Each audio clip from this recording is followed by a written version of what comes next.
בוקר טוב לכולן, אני שמח להיות כאן במתנ"ס אחדות בפתח תקווה, לכבוד חודש האישה הבינלאומי לסדנת אפייה. הצטרפו אליי.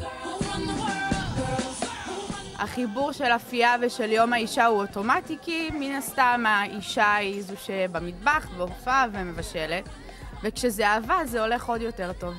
אני אין לי כל כך ידע, כי לא כל כך הולך לי.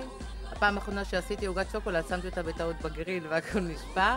אני אוהבת את הדבר הזה, אין מצב שזה יקרה ואני לא אהיה בדבר כזה, זה יהיה נורא, ובטוח שאני מנסה את כל המתכונים.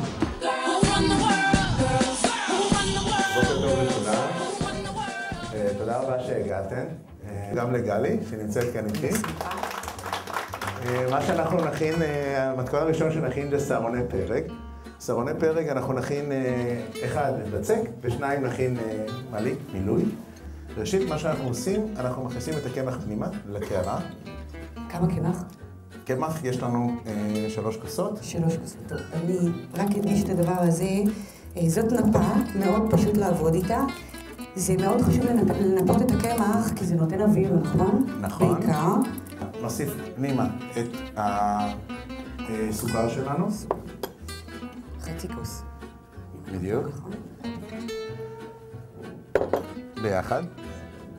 מי שרוצה להשתמש ולעדן טיפה יותר את הבצק, יכולה להשתמש גם באבקת סוכר. אנחנו ניקח מעט גרידה. תסתכלו כמה גרדתי ותראו כמה קיבלתי. גרידה מאוד מאוד עדינה, גם בטעם, ולא נותנת את המרירות של הקליפה.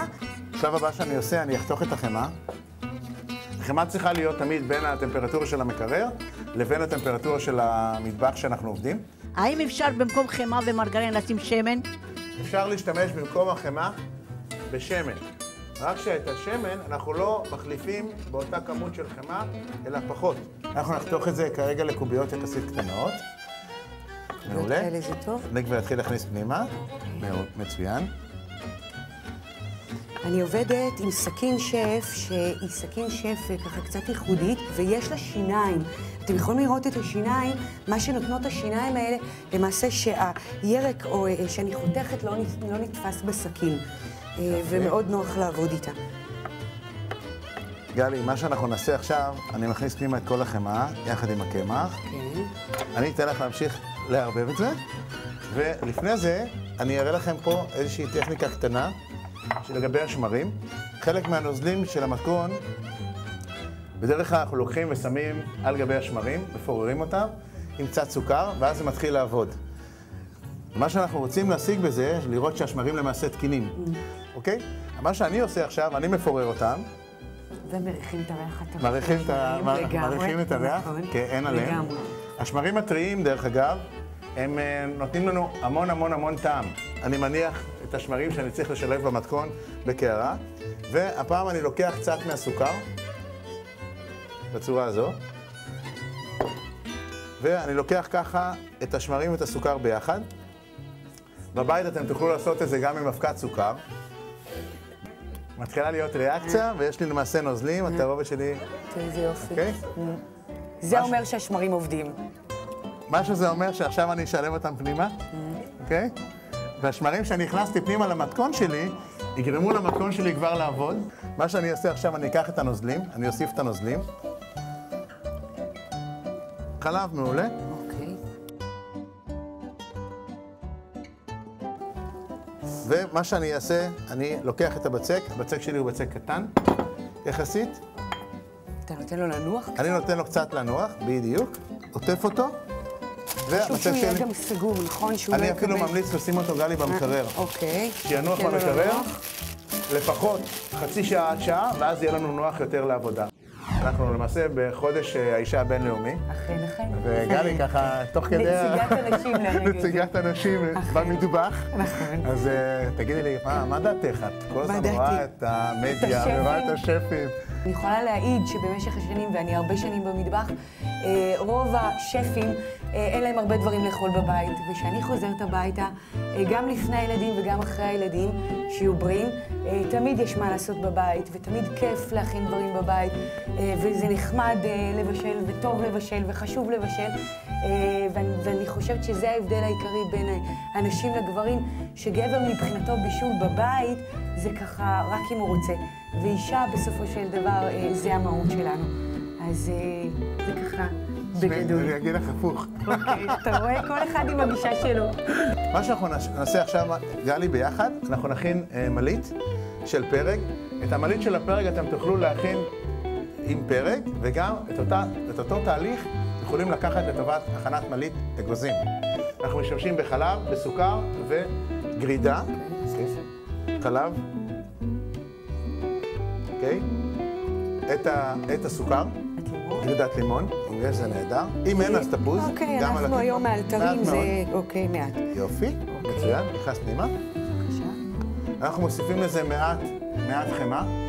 השומן למעשה, במקרה הזה החמאה, עוזרת לנו לשמור על המוצר בפנים, שעדיין יהיה לא חרוך בטעם.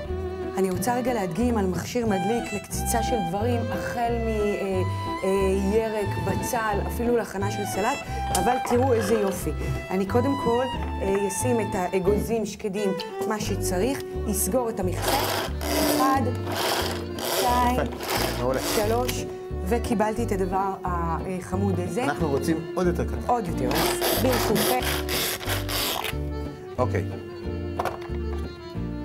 יופי, בוא נוסיף את האגוזים. פנימה.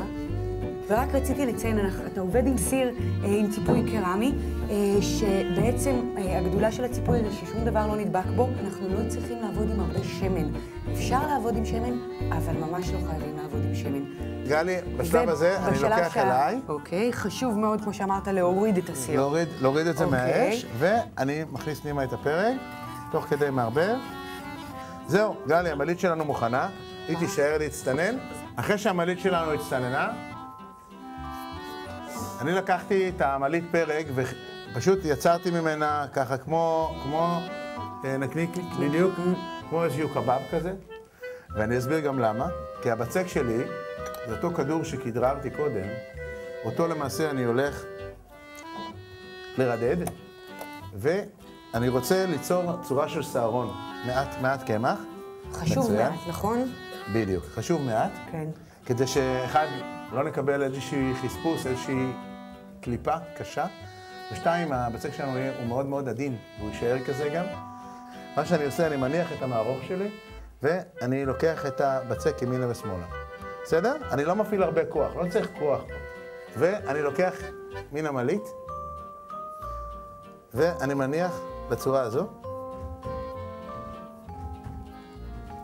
והטריק, כדי שזה לא ייפתח, אנחנו לוקחים ביצה אחת, שאותה גלי כבר טרפה, מלח כדי לשנות את המבנה המרחבי של החלבון, כדי שהוא לא יידבק למברשת, אוקיי? ומה שאני עושה, אני לוקח את הביצה בצורה הזו, וקצת מאחור. אני לוקח את הבצק בצורה הזו, ומהדק, אוקיי? עד כאן זה נראה פשוט, אבל הטכניקה זה שאני דואג לסגור את זה, ואז אני עם הידיים פשוט מהדק את הקצוות, אוקיי? אני לוקח מהאמצע את הידיים שלי הצידה. מהאמצע הצידה. ככל שאני אגלגל את זה יותר, אוקיי? ככה אני אוכל למעשה לעשות שערון ארוך יותר. מה שעכשיו אני אעשה, זה פשוט אני ייצור את המבנה של השערון בצורה הזו, ושוב יניח את זה בתבנית. שימו לב שאני לא מטפיח את זה יותר מדי, 20 דקות כמו שאמרתי קודם. הבצק עדיין נשאר כמעט במראה שלו, הוא טיפה מתרחב, לא יותר מדי, וקל לנו גם להגיש את זה אחר כך, זה כמו איזושהי מנה אישית או מאפה אישי לקפה של הבוקר. בלי הרבה בצק גם. בלי הרבה בצק, עם מלית. מעניינת, אם זה לא פרג אז זה יכול להיות אגוזים. רק אחרי שהתנור חם, אנחנו מכניסים לאפייה. כי אם אנחנו לא מכניסים את זה לתנור שחומה מראש, במקרה הזה לטמפרטורה יחסית גבוהה ל-190 מעלות, המאפה שלנו ייפתח. 15 דקות לערך, עד שמתקבל גוון ככה זהוב, בדיוק עד חום. אצלי בבית אני אופה עוגות ועוגיות, הכל. בתחתית אני מתחילה, כל עוגה. אני שמתי לב שאתם שמים באמצע התנור. אנחנו בדרך כלל בתנור יודעים לפי התנור שלנו, כי אנחנו מכירים אותו, ורוב המאפים נכנסים בדרך כלל לשליש הנמוך של התנור, לא ברצפת התנור. כשאנחנו אופים בשליש הנמוך. הסרונים שלנו מוכנים. שימו לב, הבצק שלנו נאפה, קיבלנו גם גוון, מאוד מאוד יפה.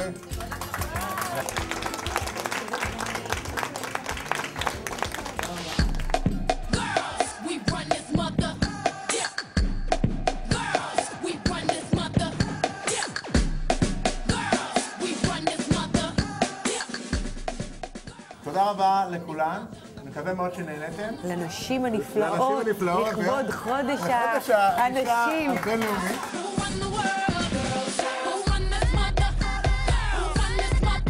חודש האישה הבינלאומי שפתח תקווה החליטו להביא באמת סדנאות של בישול ואפייה. בשבילי זה עשה לי את הוואו. אנחנו מודים לכם על היום הזה, שווה הרבה.